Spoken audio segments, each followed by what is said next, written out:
Where are you teachers out there?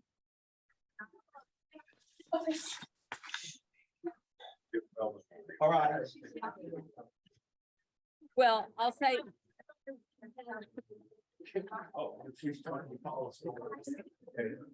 well, good evening, and it's great to see many on Zoom. We miss you in person, but we're thankful for the option that I know many of you all live quite a distance, so it's good that you can join us here by all this technology, and then a nice group here in person. So welcome, everyone. I'm Millie Atkinson. I think everybody knows that now.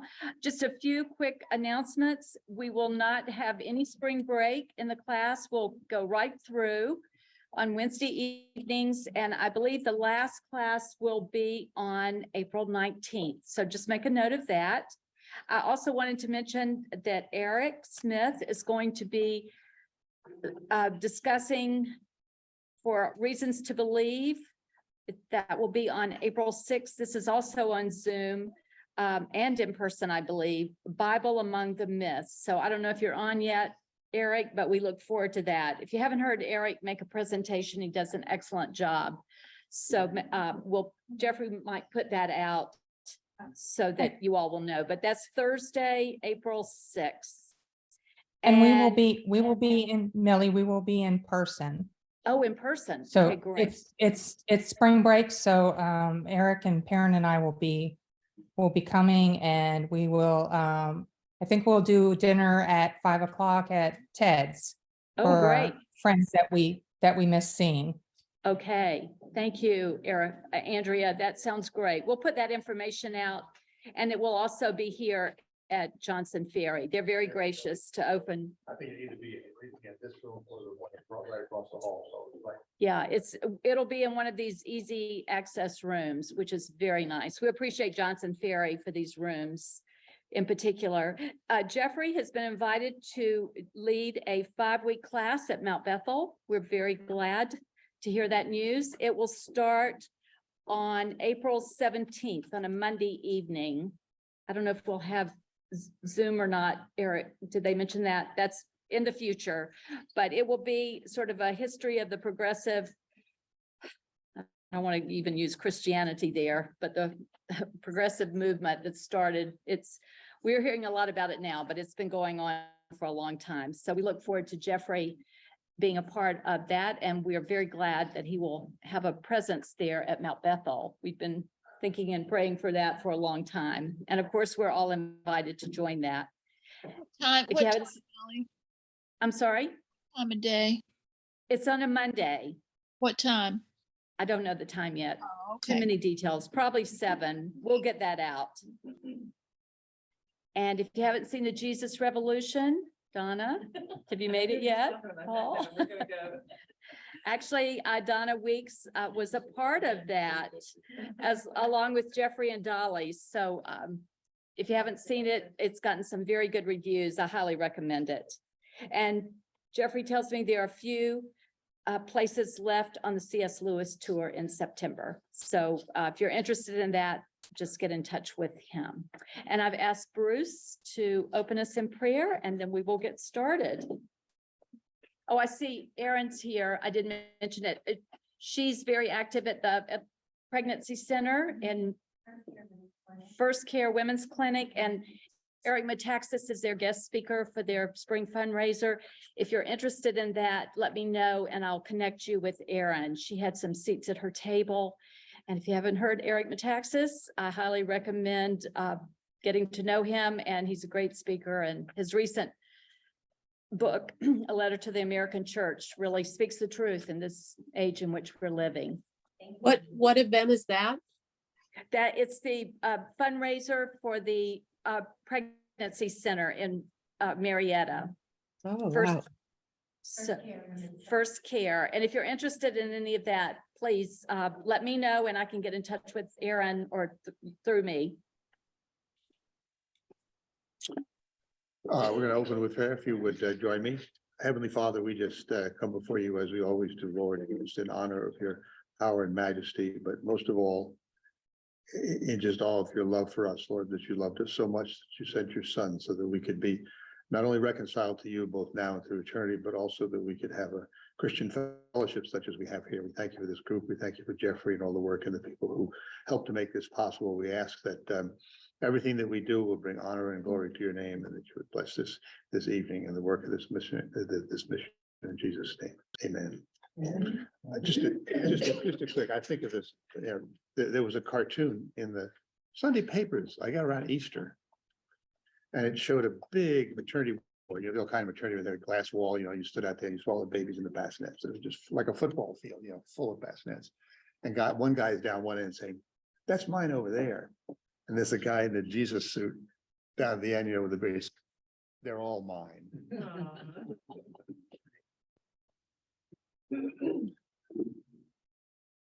Well, thank you. Thank you, Millie, for the announcements and opening prayer. And looking forward to our session this evening. Those of you joining us via Zoom, good to see you as well.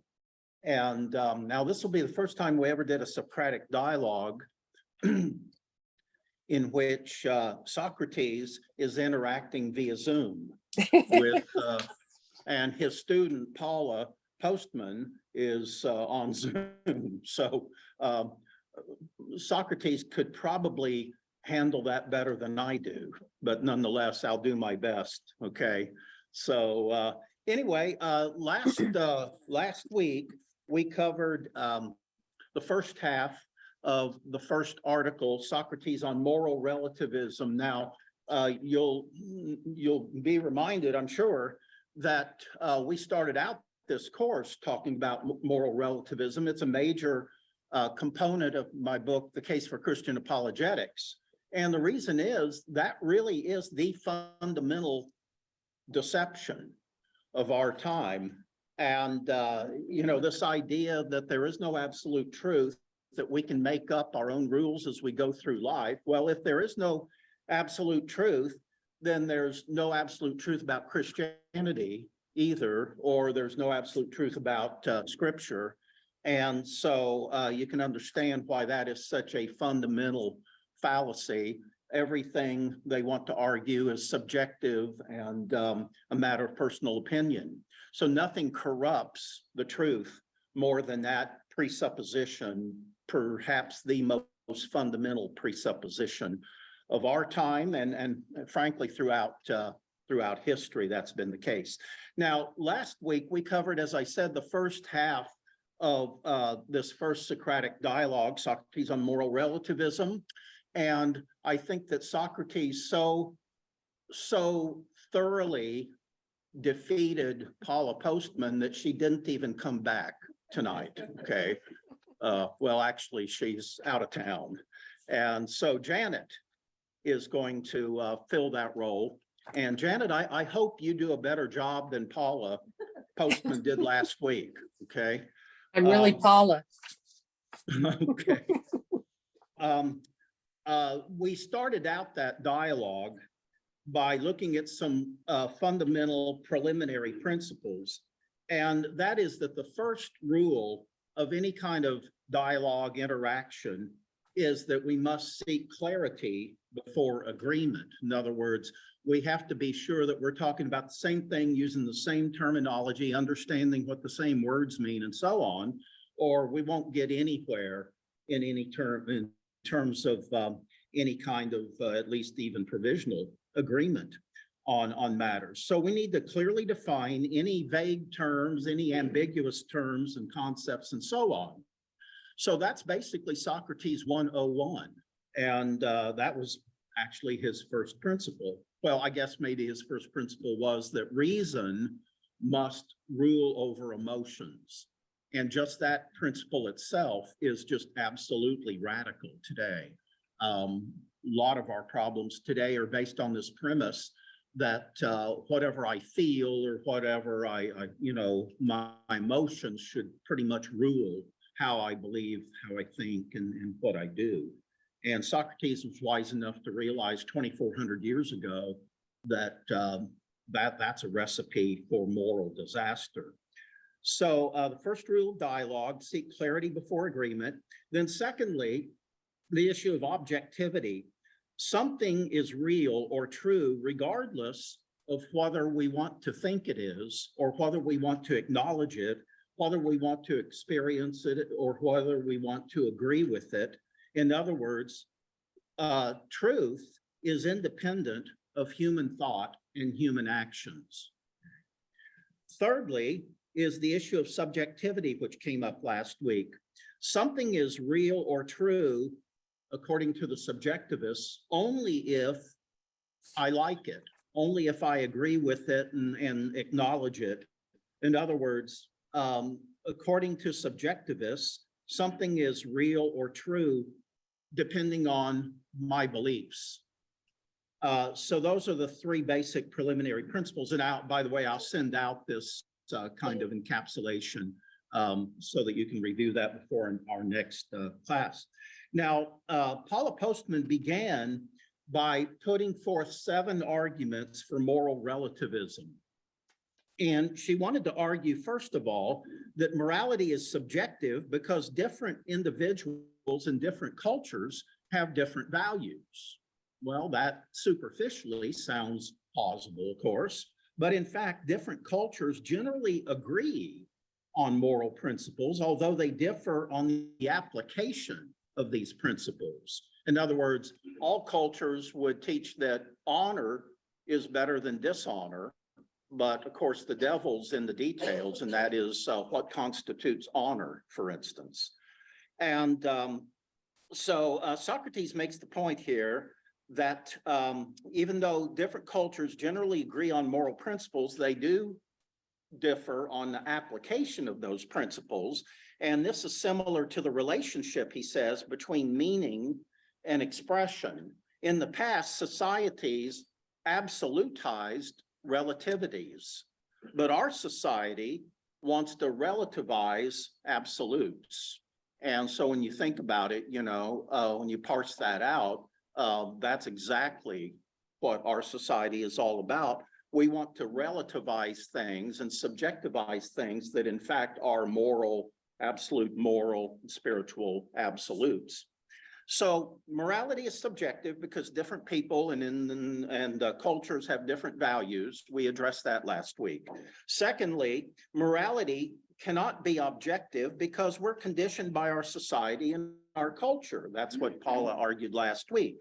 Now, conditioning does not mean determining, though. We have to distinguish between the two. In other words, conditioning still allows for free will. And that's why you have people in every conceivable culture who do not buy in to the general attitudes and values of that culture.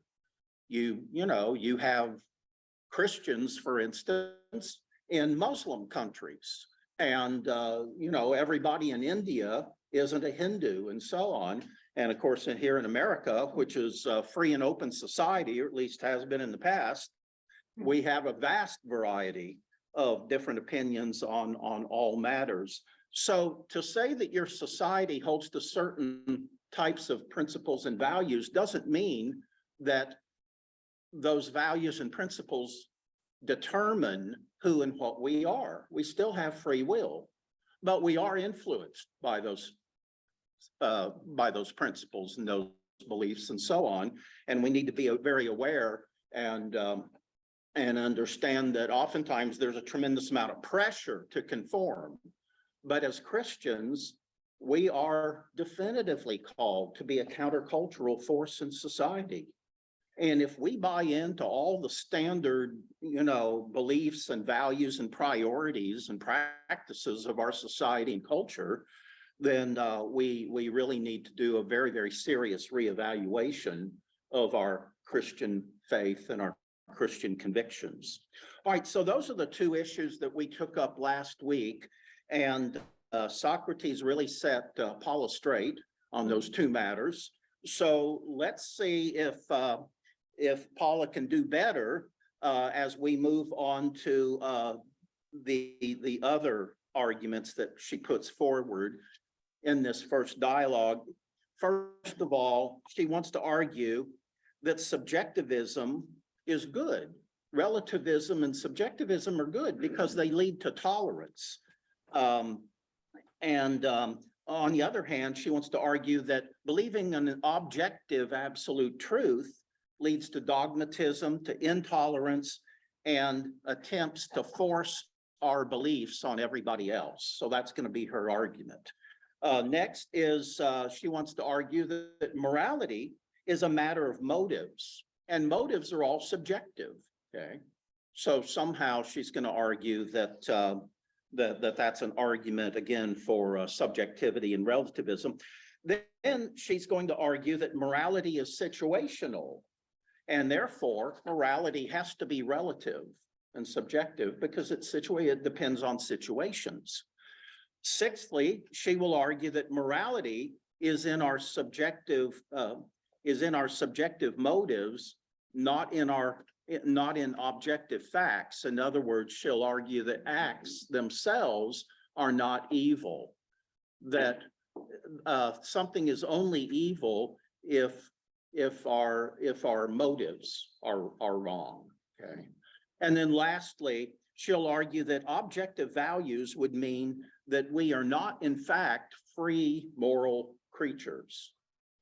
And again, she's putting forth 7 arguments for relativism. And if she's wrong, then Socrates has to counter all 7 of those. If one of her 7 arguments is unanswerable, then she's right. Morality is subjective. And she basically has won the argument. Now, Bruce, of course, after the first couple of issues there last week, Bruce offered a commentary that was very helpful, and we'll send out his commentaries. He'll also be commenting a couple of times tonight as well. We'll send that out for you to read. Oh, and before I forget, certainly don't want to forget, also we sent out earlier today Rick Plow's excellent commentary on the articles that we covered last week, including the idea that evangelicalism is collapsing and dying. And so if you haven't had a chance to read what Rick wrote, I would highly recommend you to do so. All right, anything before we begin then? Anything? All right, so again, like I said, this is the first time Socrates has ever done an interaction, an intervention, a dialogue via Zoom. So I hope he handles it well. And so we have a pinch hitter this evening, and that is Janet Verba. Janet, as many of you know, teaches at Osborne High School. And Janet, remind us exactly what it is you teach. And I teach American literature okay, and 1/9 literature. okay, very good. And we've known Janet for many, many years. In fact, when we first started the Areopagus, I think within just the first couple of years, we were over at Cumberland Community Church near Cumberland Mall. That's where our sessions were being held. And Janet, we got to know Janet then, and then she moved out to California, and we had the opportunity to go out and visit her on a couple of occasions while she was out there. So, okay, Janet, or Paula, excuse me, I hope you're okay. All right, so let's begin on page 5 of dialogue number 1. And this is going to be her third argument again, and that is that what about the idea that moral relativism is necessary in order for us to be tolerant? Okay. Pretty common argument these days. All right, so Janet, I'm sorry, Paula, you begin. Yes, my question is, are we starting at our values socially conditioned or on the tolerance and moral relativism? Tolerance and moral relativism. Yeah, that's okay. Yeah. Okay, so much for my second argument. But what about my third one? Aren't you in favor of tolerance? Oh, yes, I am, but I don't see what that has to do with your argument that values are subjective. Well, it's simple. If you think your values are objective and absolute, you'll probably try to impose them on others. Okay, but what about if these are not my values, but actually real values? Then I can no more impose real values on somebody else than I can impose the laws of gravity on other people. These moral laws simply exist. They simply are, in which case teaching values would be like teaching the laws of physics. But won't you be much more tolerant if you think values are subjective, a matter of individual preference, and less tolerant if you think they are objective and absolute? Well, no, I don't think so, and I think I can show you why. Now, for instance, tell me, what modern enterprise do you think has benefited and progressed the most because of toleration and open-mindedness? Science, I suppose. Yeah, I would agree. Now then, does science believe its discoveries are only subjective? No, but it's silly to try to impose them on others by force. Well, yeah, of course it is. And it's just as silly, not to mention it's just as counterproductive to try to impose ethical values by force. The parallel holds.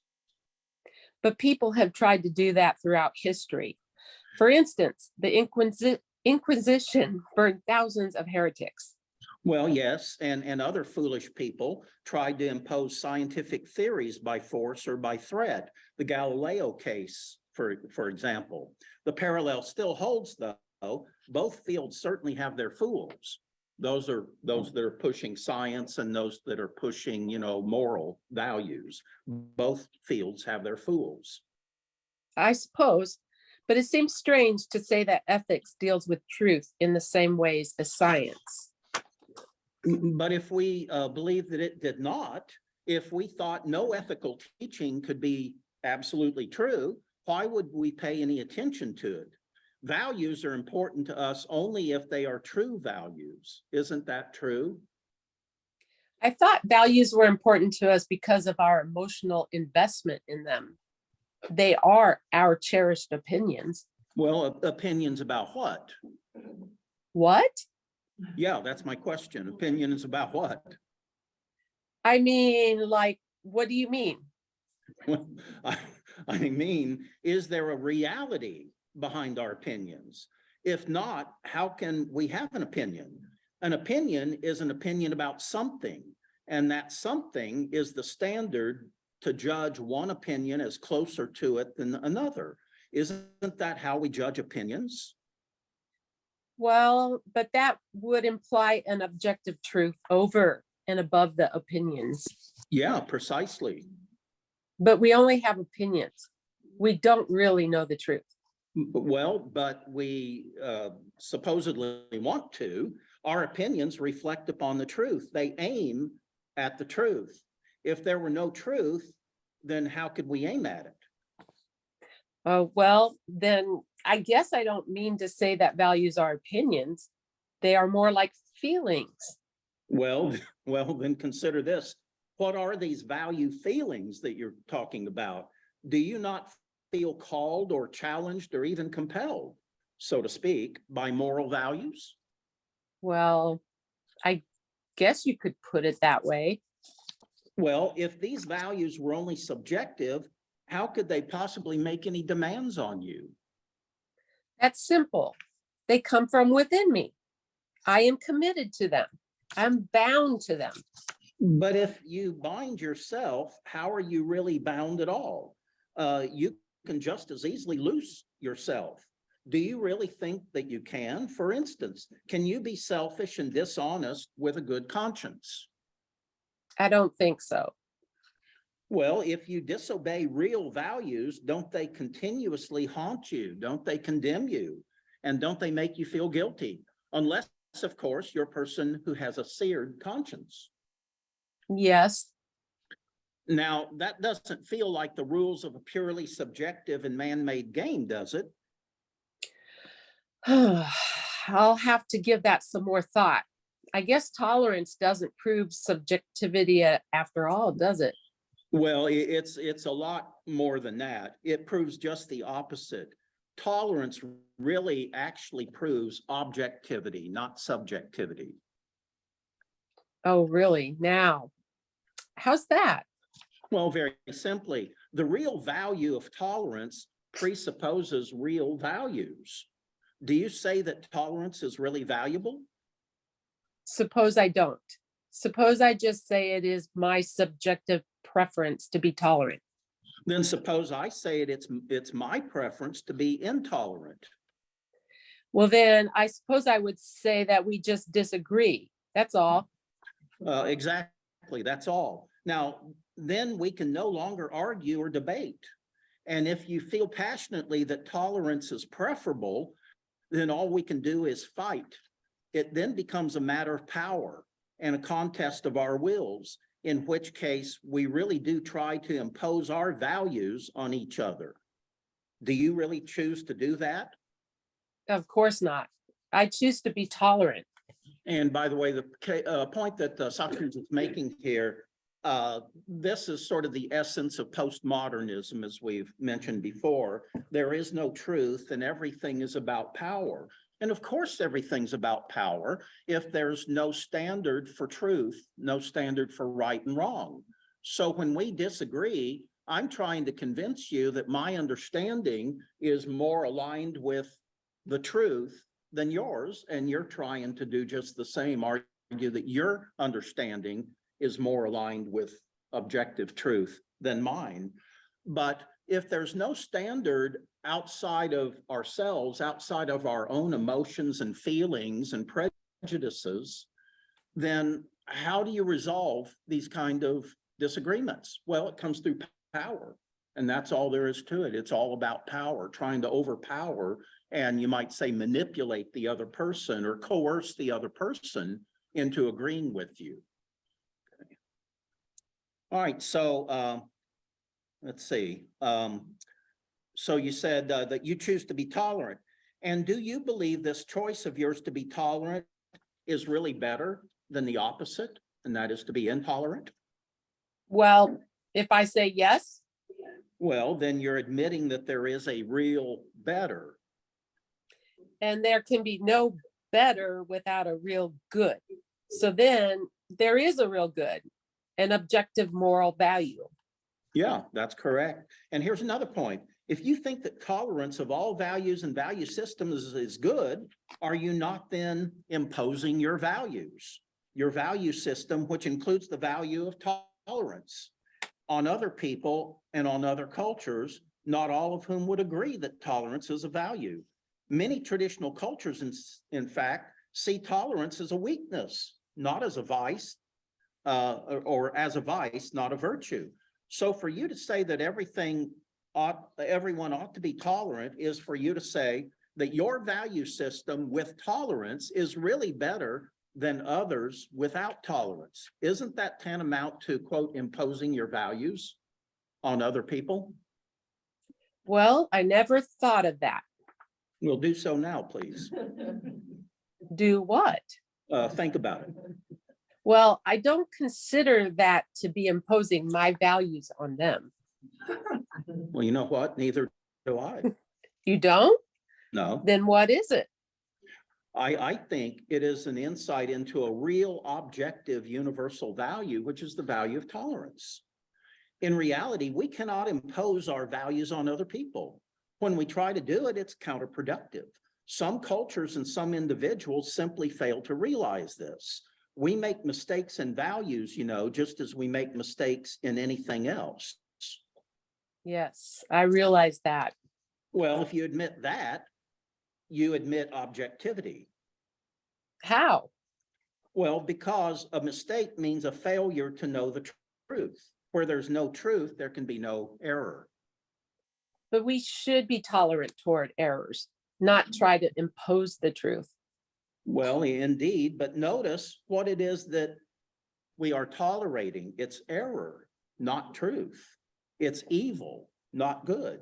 So you see, the very word tolerance presupposes real good and evil. See, this is such a key point, and it's lost on most people, and that is are arguing, for tolerance is tantamount to saying that there's a standard, whatever specific thing we're talking about, there's a standard to which we owe allegiance.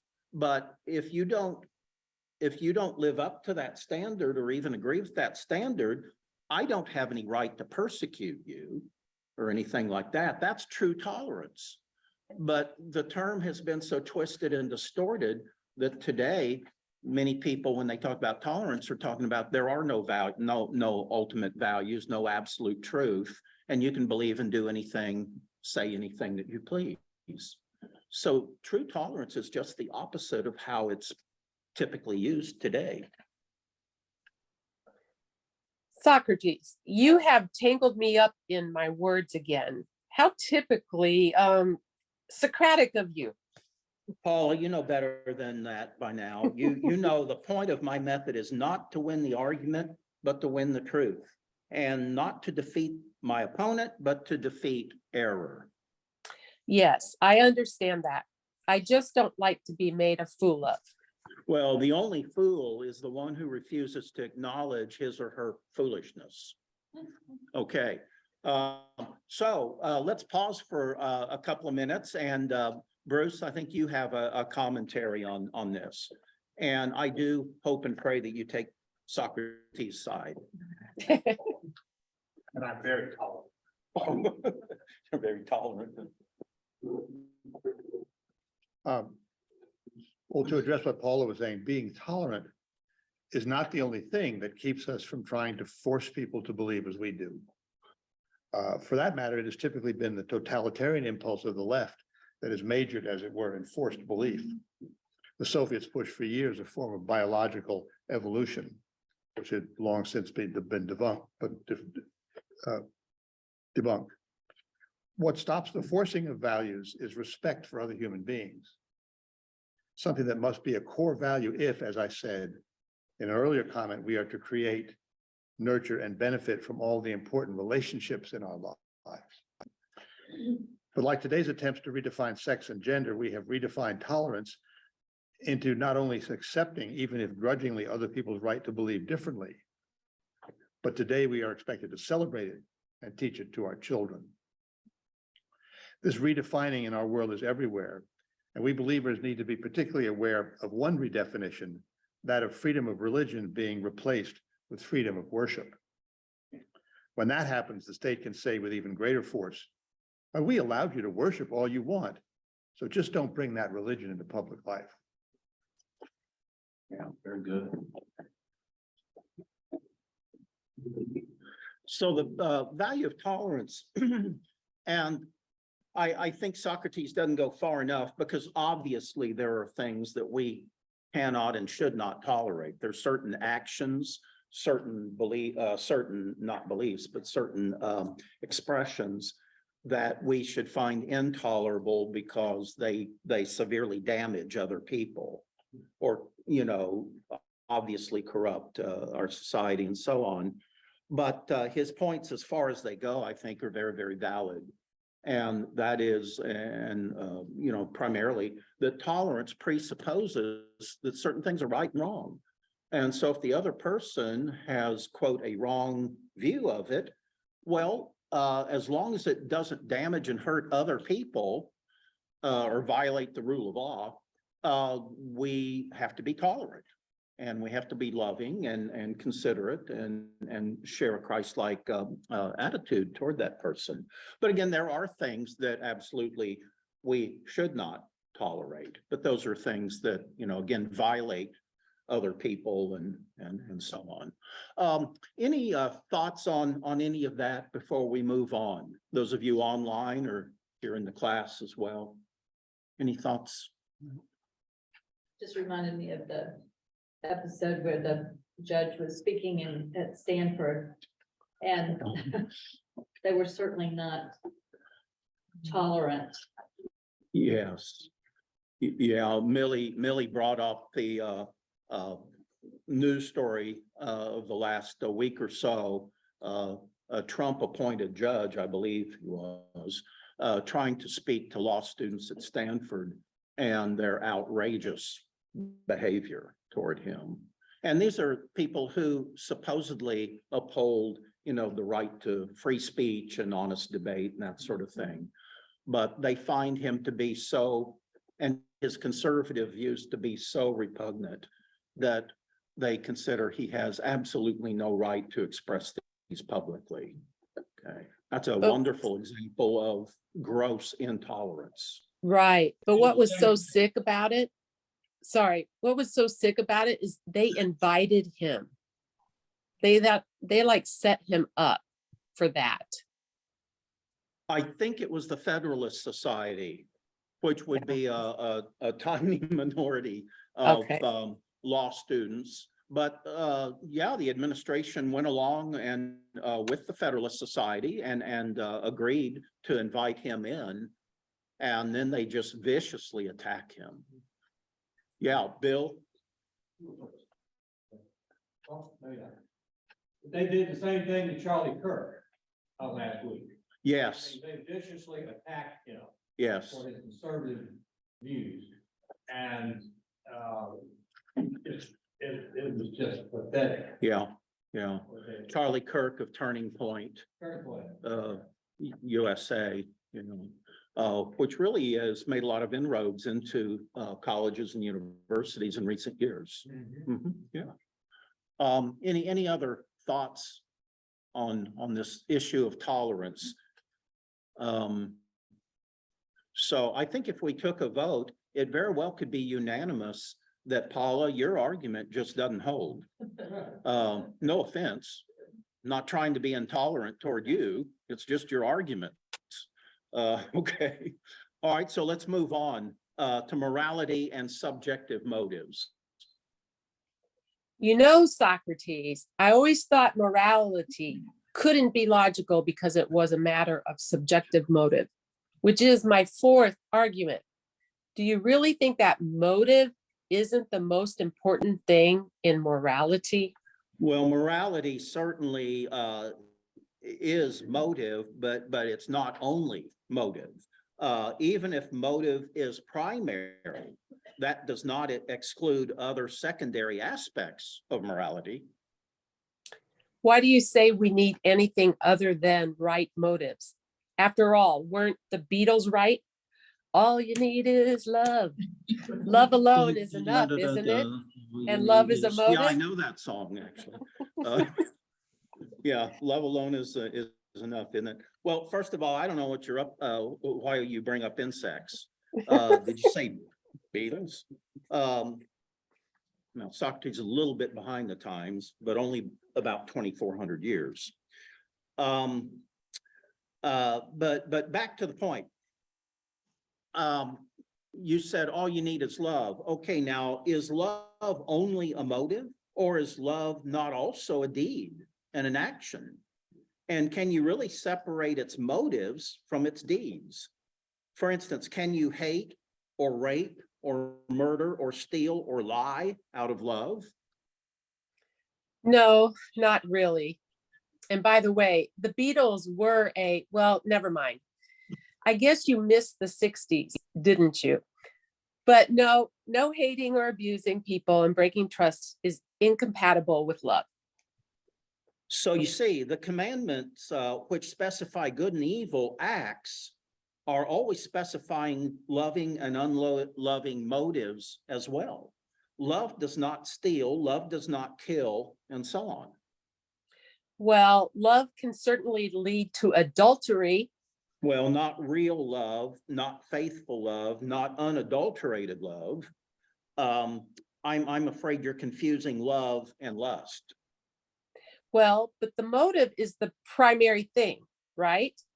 Yeah, but the primacy of one thing doesn't discount secondary things. The soul is more important than the body, but that doesn't mean the body isn't also important. Now, let's look at your fifth argument. Could you summarize it briefly? Sure. Since you're on a real roll, you're losing every argument up to this point. At least I'm losing to Socrates. Sure. I said that situations are relative and morality is determined by situations. So therefore, morality is relative. But that really doesn't prove your point. Sure, it does. Well, I thought you were supposed to be trying to prove that morality is subjective and relative. I am. At least I think I am. But situations are objectively real, aren't they? So even if morality is determined by situations, it's still objective, is it not? But it's still relative, right? Only if it's wholly determined by situations. Once again, I think we need to distinguish conditioning from determining. Do you think morality is wholly determined by situations, or only that situations help determine morality? I don't know. I never thought of it. Well, have you studied Thomas Aquinas in your philosophy course? No, we read mostly modern philosophers here. Well, actually, to be honest with you, we read only modern philosophers. Well, I'm not surprised. That's part of your problem. Well, what did Aquinas say about situations? I think he said something very reasonable, that there are three things that make a human act good or evil, not just one. And they are the nature of the act itself, the motive behind the act, and the situation or circumstances that are involved. So according to Aquinas, all three factors have to line up for an act to be right. Yeah, correct. For instance, if I give money to the poor just to impress other people, the act itself is good, but my motive is not, so it becomes a morally deficient act. But wait, I just don't understand. How can a thing be evil? You apparently believe in God. Didn't God make all things good? Is the maker of all things the maker of evil things? Oh, all things are good, all right, but acts are not things. We make acts. God makes things. But how can an act be evil? It's just a physical event. Well, is it? Don't you think that the act of murder is a moral event? No, the moral event is inside me. What's out there is just the physical event. As a famous philosopher once said, there is nothing good or bad, but thinking makes it so. I don't believe you really believe that. Do you think that if I murdered you, but I didn't think it was an evil deed, then it would not be an evil deed? Not in your mind. But would I be right or wrong in thinking that? I think you would be wrong, but you'd think you were right. Well, that's not what I asked. I asked which of these two opinions, yours or mine, would be true. Both. But these are contradictions. Contradictions cannot possibly both be true. Well, then neither. But of two contradictories, one has to be true and the other one false. Not necessarily. What about paradoxes? Well, paradoxes are only apparent contradictions.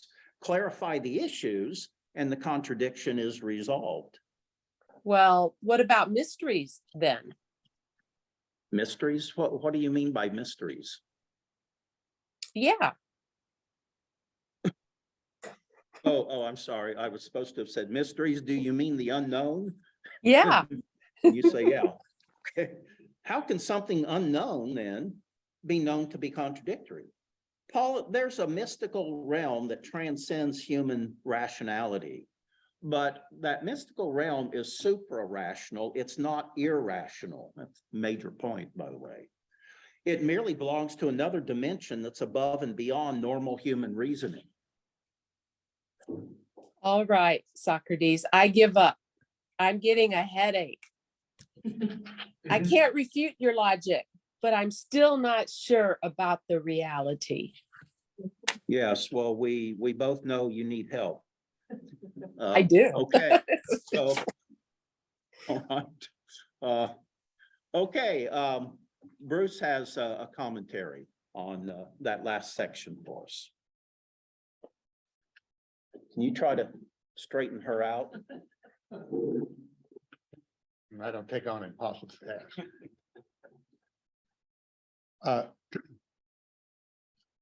Jordan Peterson has taken to saying recently that the question of whether he believes in God annoys him.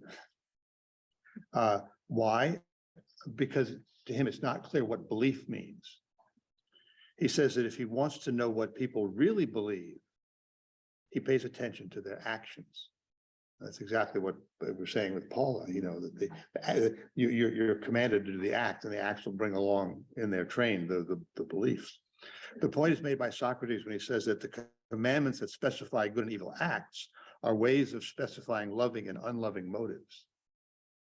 We know this from the Bible, that faith without works is dead.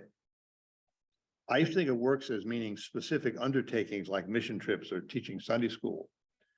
But I think this applies equally to the ensemble of everyday acts out of which our individual lives and our histories are composed.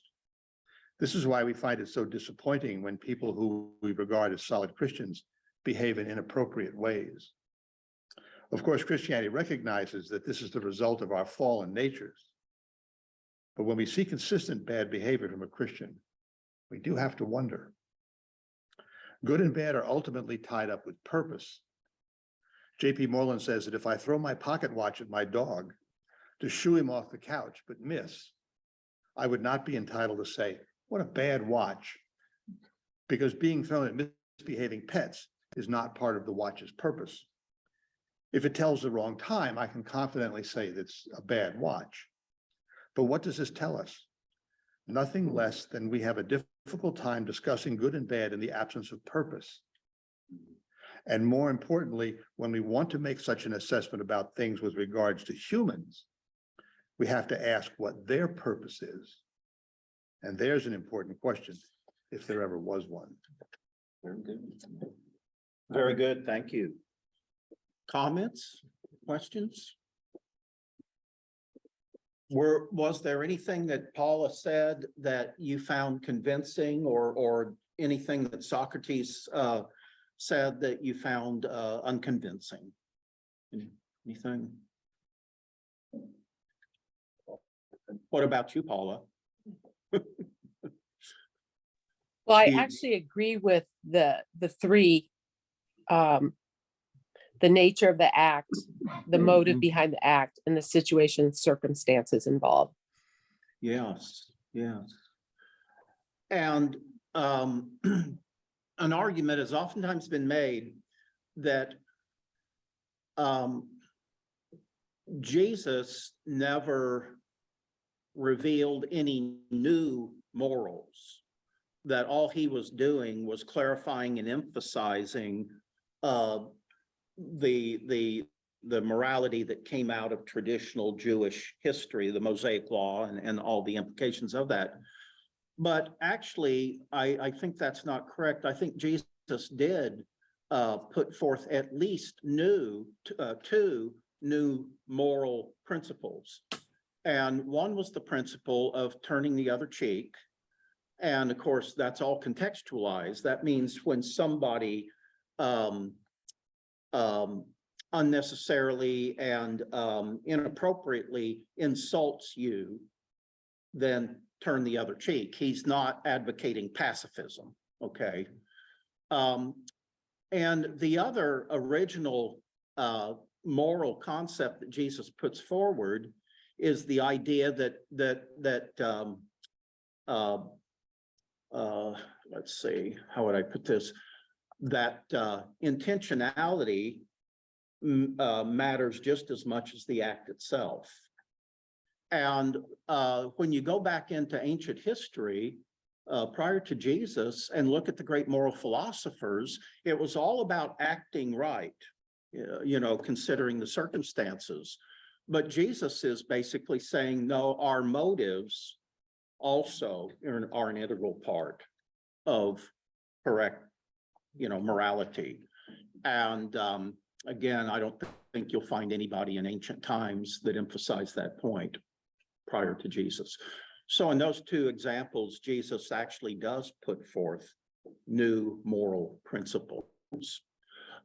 Bruce, you. I think to that, I think his emphasis on finding strength and weakness and weakness and strength, if you will, and the first should be last and the last should be first, and Yeah. man has come to serve. Those were very unusual.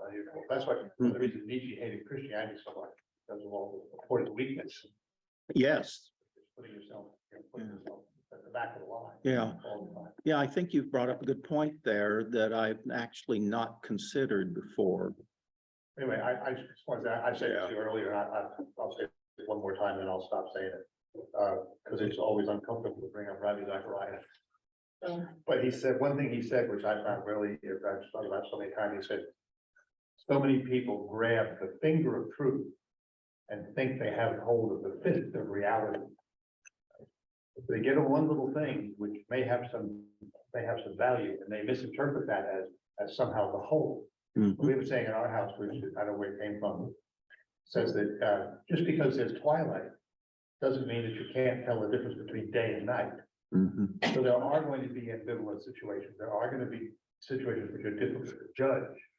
But you're very much on thin ice if you're taking those and building a whole philosophy, a whole concept of ethics or morals out of them. Right? Mhm. Just because there is a good situation where maybe you would lie, the Gestapo knocks on the door and asks if you got the Jews in the attic. I'm not supposed to lie, but I'm gonna lie, And yes, that's a slightly ambivalent situation, it does impact that, of course, But that's not how you build a system of ethics. or morals. Yes, right. And that's what's going on so much here, because this modern world, which is talking to us all the time, incessantly about tolerance and freedom, is the most intolerant group of people you could, and self-unaware people. you could Yes, yes. Speech code, the old joke is that, come the revolution, everything that's not prohibited will be made mandatory. Yes, And that they won't be happy until everything's either prohibited or mandatory. yeah. Yeah. They get to decide. Yeah. Yeah, that's the brave new world, world order that we're quickly advancing or otherwise into. Any other thoughts on that? Good. Yes, please. I have two questions. Yeah, as loud as you can. One small thing is like, okay, you said, oh, if I'm going to murder you, is that make me wrong or something? And Paula basically, in your mind, you're right, but in my mind, it's not right. But she said both could be true. Remember, there's one conversation. Yes. Then you said, how could two contradictory statements can be both true? But in Paula's mind, I think everything's subjective. So it justifies what she said both could be true because it's in your reality, it is true. In my reality, it's my truth. So Mhm. if, like for you, you just say, oh, you cannot say both contradictory could be true, but in her sense, it totally makes sense. Okay, but is she correct? See, in other words, In her mind, that's her reality, so both Yes. could be true. yes, but the point Socrates is trying to make is that may be your opinion, but does it comport with reality, the realities of morality? Right, here's another thing, okay, there's another part about the three elements about to judge the human act of good or evil. Then the nature of the act itself, the motive of the situation, circumstances, right? So does that make it more, I cannot say it's subjective, more situational, because I was thinking the whole argument is about moral values. For example, like that gentleman last week, he said, war heroes in this country, you think they're hero, in the other country, they think they are enemies, right? Mm, So in terms of those military soldiers, okay, you judge by the act, by their motive, by the situation. It all depends on which country you represent. yeah. If you represent this country, they are the hero, they are the right, they're on the good side. But Mhm. on your enemy country, the same act situation, well, they consider them as the evil. So the application could be very subjective.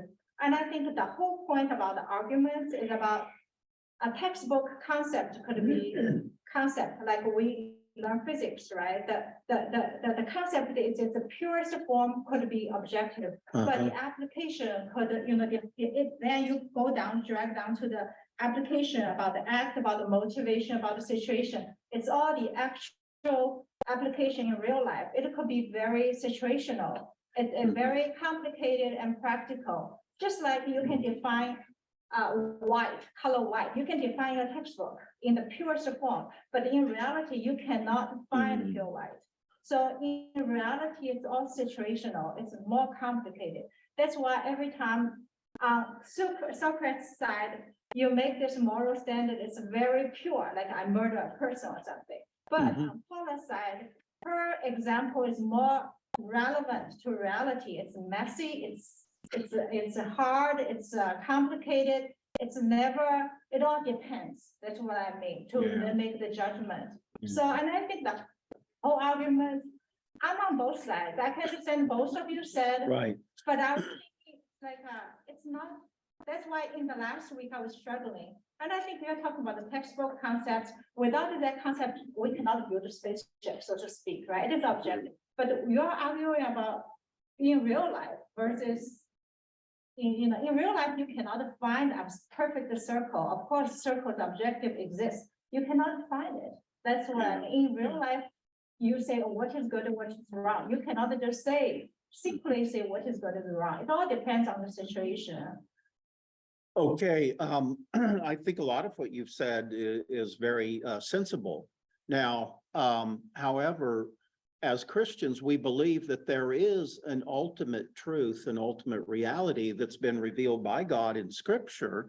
But you're absolutely right. We all know in part, and we all have our individual egos and other issues that we have to work through. So none of us has perfect clarity, I don't think. Especially in things that affect us personally, because we're all very egocentric, as you've sort of implied. But that doesn't in any way negate the fact that there is an ultimate truth. Now, you brought up the issue of war.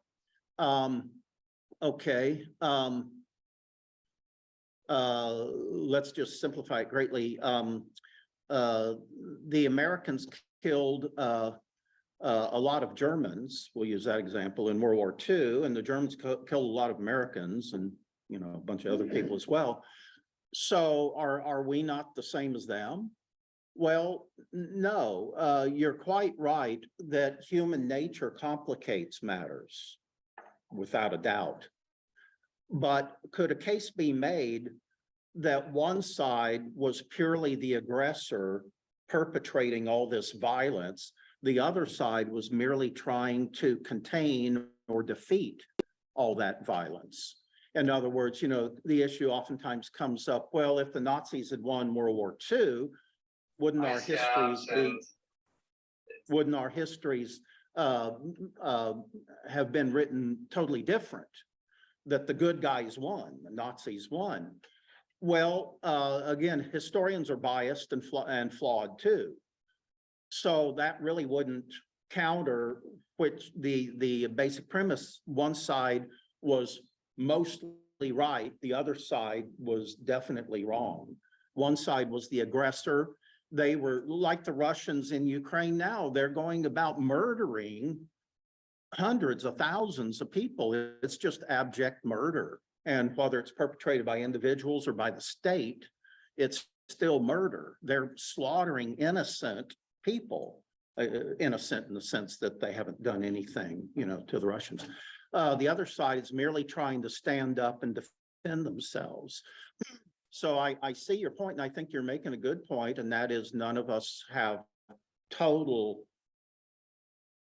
clarity, and frankly, none of us have totally pure thoughts and actions as we go through life. But there are those of us who really strive to live in accord with God's revealed truth. And then there are others who couldn't care less about that. So does that help in any way clarify these things? I had a Quite. comment, if I Yes, may. Donna. And I don't know if this will help either, but when you were speaking, this struck me. You said that there's white, but you can't find a pure white on earth. But we know that there is a pure white. and there's a perfect circle. We can't make a perfect circle, but we know that there is a perfect circle, which I think relates to truth. There is truth. There's a perfect circle. There's a perfect life. There is a perfect truth. Whether we can find it on earth or not, it's there, and we're striving to find it. It is revealed in scripture, but there is that perfect truth. I don't know if that helped, Yeah, but when you that's what- said that, Yeah, that's what I mean, they're talking about the concept, objective concept versus pure form in application. right, That's what I'm talking about. The application is situational, or you can call it subjective, right? Subjective to the situation, to Right. each case. You know, and so that's why I think you guys are tangled up in this thing. To me, it's not that either right or wrong. It's like, anyway, that's what. Yeah. Well, look at it this way, and I think Donna does make a very good point, and that is scripture tainted by merely humanistic thinking and values? Well, not if it's actually the revealed word of God. And so, you know, there is truth with a capital T and reality with a capital R. And we all serious Christians ascribe to that, and certainly purport to try and live up to those standards, but we are all fallible without a doubt. But that in no way negates the fact that certain things are objectively absolutely right and wrong and true and false and so on. So I think that's kind of integral to basic Christian understanding of living in the material world. Yeah. Any other thoughts on that? I had one other, it's actually kind of a Yes. question, and I'm sorry. but Sure. You're talking about the soldiers in war, and we're saying German soldiers and American soldiers. Could you not also say that the soldiers that were fighting on the German side who were following orders and didn't perpetrate any of the heinous things, but were fighting soldiers following orders? They were not murderers. They're fighting on two sides of a war, and they're both fighting for what they believe is a good cause. And you had German soldiers that could commit atrocities. They shoot the enemy. I mean, would you say that a German soldier that was following orders in the German war that didn't commit atrocities? Well, I think the burden of proof is on the government, and that is whether or not what they're trying to carry out is justifiable or not. And we as Christians, we don't, government is not our God. And we don't just mindlessly follow whatever the government tells us to do. And that includes signing up and fighting in a war that's clearly an unjust war. And in the case of Germany, of course, it was obviously an unjust war. They were the aggressors who attacked Poland and then France and so on. So I think we are all morally accountable before God. Patriotism is not our highest value, to say the least. I'm not sure, though, that I fully answered your point. I mean, does that help? Address the point, yeah. Yeah. Not sure if I agree. but Yeah. Okay. Okay, the history is written by the winners. Right. So if you based on pure, like what you read, believing the right side, the wrong side, Mhm. you will be misled. If you dig more into some things that we think it's right or wrong, especially what happened in the past 3 years, you would find a lot of things people tell you is true, actually is the opposite. Yeah. So. Yeah. We're after what? Who is the right side? If you listen to the propaganda, you could be on the wrong side. So be very cautious about that. It's not that simple. Well, pardon me? Yeah.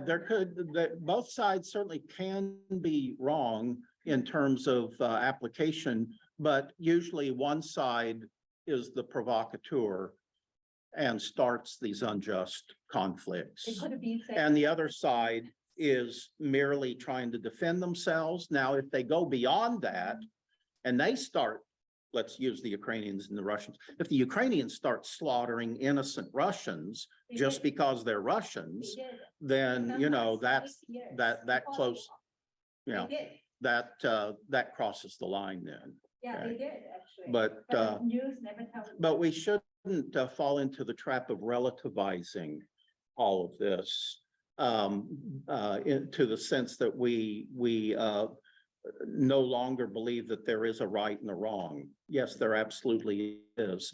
And some killing is justifiable. If you kill a predator, it's justified. It's not murder. And in the Ten Commandments, you know, it's oftentimes written, thou shalt not kill. No, that's not correct. The correct interpretation is thou shalt not murder, take innocent life. See, killing in self-defense or to protect somebody else who's being threatened, that's not murder. Okay. I think everyone can agree with this, because it's, I said, it's in its purest definition, very simple situation, black and white. But, and I said, in reality, you hardly can find a case that simple. That anyway, I don't Yeah. want to. Well, you're quite right in that human behavior is a muddled mess in most respects, not in all, but in most. All right, well, let's move on here. And the next dialogue is Socrates on comparative religions. Okay, so we're leaving behind the most fundamental deception of our day, and that is there is no right and wrong, good and evil. There is no truth and lie.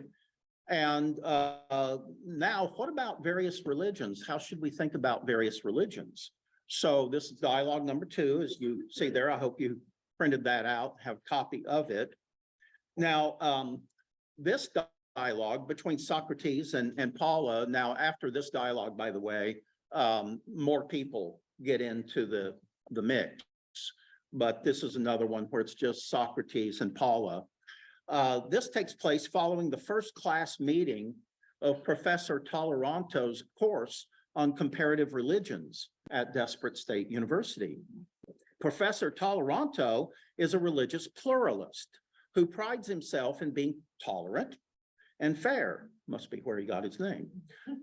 According to him, all religions are essentially equal in that they all lead to God. And the difference between them is only superficial. This dialogue is excerpted and edited from chapter 6 of Peter Kreeft's book, Socrates Meets Jesus. Okay, so, all right, Paula. Okay. Time to launch forward. Okay. Socrates, what's wrong? You didn't ask any questions in class, which is so unlike you. I was watching you. You looked interested at first, but then you just kind of sank into your seat. Well, I had plenty of questions. All right. I just don't think he has any answers. What? Dr. Toleranto is brilliant. Well, did you not hear how he responded to the few questions that were asked? Why, yes. I thought he answered them quite brilliantly. Sorry. Too brilliantly, I thought. Huh? How can someone be too brilliant? Well, I think I can explain it quite succinctly. Would you agree that to give a questioner the answer he seeks, you must first hear his question? Of course. Well, should you hear with the heart as well as with the ears? What do you mean? Well, I mean that you must understand the uncertainty of the questioner. Yes, but don't you think Professor Toleranto understands uncertainty? He certainly speaks out against all forms of dogmatism and intolerance and exclusivity. Yes, he certainly does, but he reminds me of my old acquaintances, the sophists. They were also quite certain that there was no certainty. Oh, Professor Toleranto isn't a sophist. He's just big on open-mindedness. That's one of his main themes in every class. Yes, but don't you see how close-minded he is about being open-minded? Wouldn't he be more open-minded if he were open-minded about everything, including open-minded toward those who disagree with him when it comes to dogmas and certainties and all that sort of thing. Socrates, I think you totally misunderstand him. He's quite open to all points of view. Well, except those who disagree with his own dogmas, people that he refers to as, quote, fundamentalists. You noticed, I'm sure, that he never answered the questions of that young man in class. He just dismissed him as a, quote, fundamentalist. That's not open-minded. That's an ad hominem response, not an honest one. Oh, you mean the conservative Christian guy? Don't worry about it. He's so uncool and out of it. Well, but Professor Toleranto teaches that we should listen to people of other religions, yet he seems very close-minded when it came to this, to what this person had to say. Well, everyone has their limits. Anyway, that guy's really just a narrow-minded fundamentalist. Oh, okay, you've said that several times. What is a fundamentalist? I've heard that word several times ever since I arrived here at Desperate State University, yet I've never heard anyone actually define it. I'm beginning to think that, quote, fundamentalist is merely a word that you and Professor Toleranto and others use to label someone who you disagree with. Well, I'm not sure how to define it, but I know one when I see him or her. But anyway, you still have to agree that what Dr. Toleranto teaches is right. Well, how can I agree with self-contradictions? What do you mean? What self-contradiction? Well, Dr. Toleranto preaches that we shouldn't preach. Just listen to all the critical things he says about those who try to force their beliefs on others, yet it certainly seems that he's trying to force his beliefs on us. Well, I'm sorry you didn't like Professor Toleranto. I thought you two would get along great. Well, I didn't say I didn't like him. I just said I didn't have much hope that he could answer my questions. Well, I just can't believe that you find him to be so close-minded. He is one of the most liberal professors around here. Well, please define liberal, if you will. Well, in comparative religions, it means accepting all religions as equally valid. And this makes him open-minded or liberal? Sure. I fail to see the connection. Well, it's quite simple. If you believe only one religion is true, then you believe that all the others are false. Don't you see that? Yes, but I don't see how thinking that an idea or a belief system that contradicts another is false. That has nothing to do with being closed-minded towards something. How could you have good reasons for dismissing an idea as false unless you first listen to it? And listening to an idea, truly listening, isn't that being open-minded? Sure. But once you conclude that the idea is false, you no longer have an open mind about it. You've made up your mind to reject it. And you think that's bad? Sure. Any kind of closed-mindedness is bad. Well, closed-mindedness at the end of an investigation, do you think that's bad just as being closed-minded at the beginning of an investigation?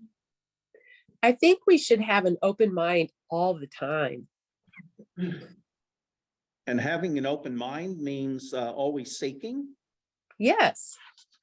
Then you seek only to seek. You don't seek to find.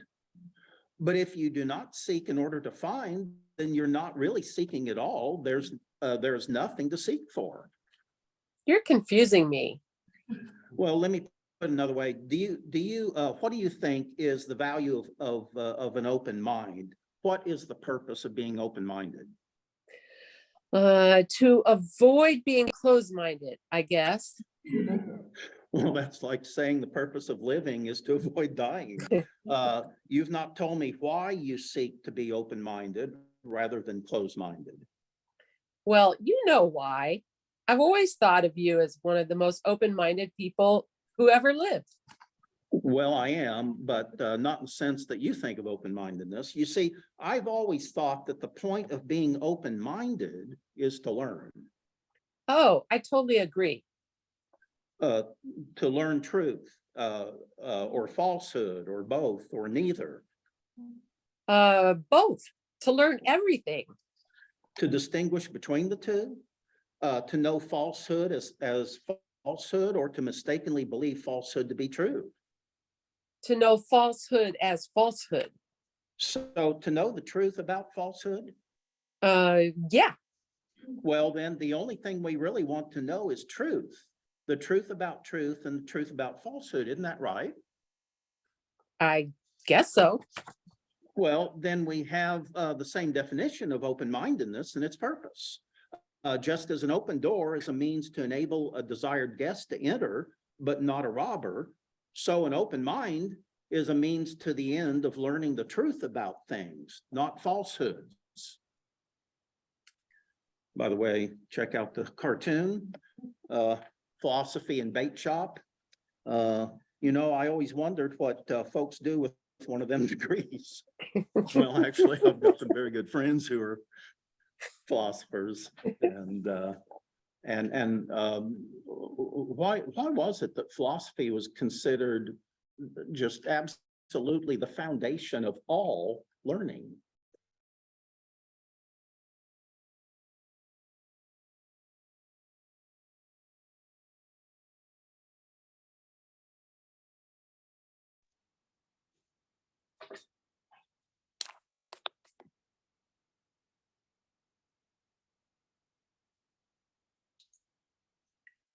Has Jeffrey become muted?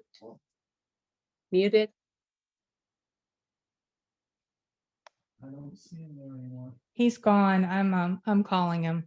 Okay. Hopefully he'll answer.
Okay, I got a hold of Bruce and they're trying to log back in. Looks like we're gonna get them right here.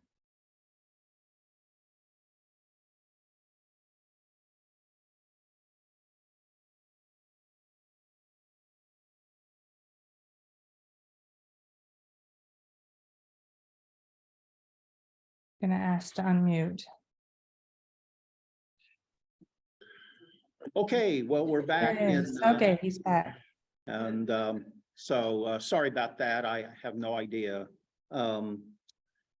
Maybe next time we need to pray over my laptop and cast out any demons or. Joking about philosophy. Yes, yes. I was joking about philosophers, and that's why the connection failed. Yeah, so why was it that in all previous education until very modern times, philosophy was the foundation of it all? Critical thinking. Taught critical thinking, yeah.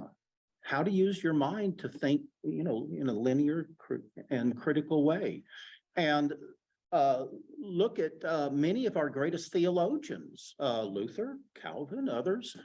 They studied philosophy in college long before they became theologians themselves.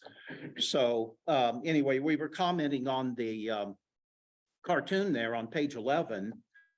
The guy who has opened a philosophy and bait shop, and the fellow who says, I always wondered what folks with one of them degrees, what folks did with one of them degrees. Okay, well, for one thing, it teaches us how to think, you know, and in the kind of distracted, overstimulated world in which we live today, it's just extremely hard to discipline our minds because there's so many, there's just endless distractions and all. You know, we read all the time about the effects of school kids who just spend hours and hours every day just immersed in social media and, you know, all these games and things like that. And apparently it rewires the brain and has very, very negative consequences on the ability to think. There's a hand. Is that? Oh, that's mine, actually. Yeah, yeah. I was gonna ask myself a question. All right. Let's move on to the next section there. Comparing religions, which is what this dialogue is supposed to be about in the first place. So, all right. So Paula, now that we agree about open-mindedness, let's see whether we also agree about the nature of truth. So what do you think truth is, Paula? Well, you tell me, and I'll tell you if I agree. Okay, well, truth is simply that which corresponds to reality. It's simply saying what is. And again, the point here is that, you know, those who claim that there is no truth and all, well, that's tantamount to denying that there's reality. And nobody, unless they're just playing silly games with you or they're tripping on LSD or something, even people who say there's no truth, they won't say there's no such thing as reality, again, if they're honest at all, okay? So truth is simply that which corresponds to reality. It's simply saying what is. Okay, so what is falsehood then? Well, falsehood does not correspond to reality. If you claim that it does, then you tell a falsehood. You mean that I've lied? Well, a lie is a deliberate falsehood. I could also tell you a falsehood not deliberately, but out of ignorance. Okay, I agree. So truth and falsehood are opposed then, are they not? Yes. So if that's true, so that if it is true, for instance, that there's only one God and not many, then it is false that there are many gods and not just one. Isn't that so? Yes, that's logical. Contradictions can't both be truth. And religions do contradict each other, don't they? Not really. That's where I disagree with you. But if monotheism and polytheism contradict each other, they can't be right, correct? Well, no, but all the great world religions are monotheistic today. At least they don't contradict each other. But isn't it true that some of those religions believe that God is a person and I who has a will, while others do not believe this? Isn't that what Professor Toronto said? Well, it's true that Eastern religions generally conceive of God impersonally, and Western religions conceive of him personally. But as Dr. Toleranto also said, that's just the difference in our perceptions. All perceptions are inadequate. Well, I agree that all our thoughts are inadequate concerning God, but I do not agree that they're all just our imaginations. Well, you obviously haven't heard of the fable of the four blind men and the elephant. Oh, no, not this. You're not going to dredge this up, are you? No, please tell me about it. Well, these four blind men who had never seen an elephant before went up to one and felt it. The first man felt its tail and said, "An elephant is like a worm." The second one felt its side and said, "No, an elephant is like a wall." The third man felt its leg and said, "No, it's like a tree." And the fourth man felt its trunk and said, "You're all wrong. An elephant is like a snake." And the four of them argued about it all day. That's how it is with the religions of the world, arguing about God. We know about as much about God as blind men know about an elephant. That's a great analogy. Well, actually, I don't believe that. Huh? Why not? Because God may indeed be like many things, just as an elephant is. And it may be that we can only know one of them at a time. It may also be true that we can only know images or analogies of some of the things God is without realizing that our perceptions are only analogies. But the question we were talking about was whether God has a will or not. That is like two of the blind men arguing about whether an elephant has a trunk or not. Whether they call it a trunk or a snake, the elephant either has it or does not. I don't see the connection. You think that the differences between religions is like that? Well, some of them are. First, consider whether there is any God at all. Now, if atheists are right, then all religions are wrong. Second, if atheism is wrong, then we must consider whether there is only one God or many gods. If polytheists are right, then all monotheists are wrong. Thirdly, if polytheists are wrong, we must consider whether this one God has a will or not. If not, then all your Western religions that say he does are wrong.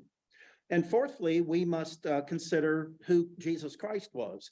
As I understand it, two of the three Western religions do not believe that Jesus was the Messiah, the Son of God, whereas the third religion does. Thus, there seems to be a fundamental contradiction between Christianity and Judaism, Islam, Eastern religions, polytheism, and atheism. If Christianity is right, all these other religions are wrong. It's very simple. I fail to see how you could fail to see it. Well, it may seem simple to you, but the truth is never that simple. To believe what you said, that would make the religions unequal. To believe that, one would have to be an exclusivist. And you have a problem with that? Of course, nobody has a corner on the truth. All religions are essentially equal because they're all man-made, and all human things are finite and imperfect. The same is true for political systems. Whichever one works for most people at a given time in history is best. You can't say that one is the absolute best. Well, I see your point about all human things being fallible and relative. But is religion a thing like politics, or is it just a human creation? Yes, it's man's attempt to understand God. But at least three religions claim to be invented by God, not man. Don't Judaism and Christianity and Islam all claim to be divine revelations? Yeah, that's what they claim. And yet you know how different their claims are. So in claiming that they are all equal, you must be ignoring their specific doctrinal truth claims. To you, they're all equal because of their practical aspects. You must think religions are based on something other than truth. Well, in fact, did you want me to go on or stop? Go ahead with the next one and then we'll need to stop Okay. here. Well, in fact, there's a far deeper truth than they all hold in common, a mystical, spiritual truth. Okay, so let's end on that note. Okay. I wish we could have gone a little further, but we did have progress interrupted for a few minutes there. Anything in particular you got out of that last couple of pages or so in dialogue number 2? Anything that could use some explanation? I mean, he's basically saying that no, all religions can't, if there is such a thing as truth, which is tantamount to saying if there is such a thing as reality, then you can't say that all these religions are the same, that they all lead to God, because they contradict each other, which supposes that one may be true and all the others false. Bruce, I think you were going to. Well, one thing that's sometimes mentioned vis-a-vis this, because the elephant thing comes up, you know, that what's seldom recognized is that the narrator has a privileged position of observation where he can see That's right. that there is an elephant. Yeah. A real elephant, and can determine that these people have been mistaken. That's right. in their decision. That's right. So when somebody says an elephant's like a wall and the other one says, no, it's like a tree trunk and no, it's like a snake or whatever, actually, they're all wrong. They're wrong in terms of understanding really what an elephant is. They may access some element of an elephant, but they're all wrong. And you're right. The only reason that we know that they're all wrong is because we actually have a perspective to where we see the whole elephant, okay? And they don't. It's another case of mistaking the part for the whole. Yes, mistaking the part for the whole, yeah. Mhm. Okay.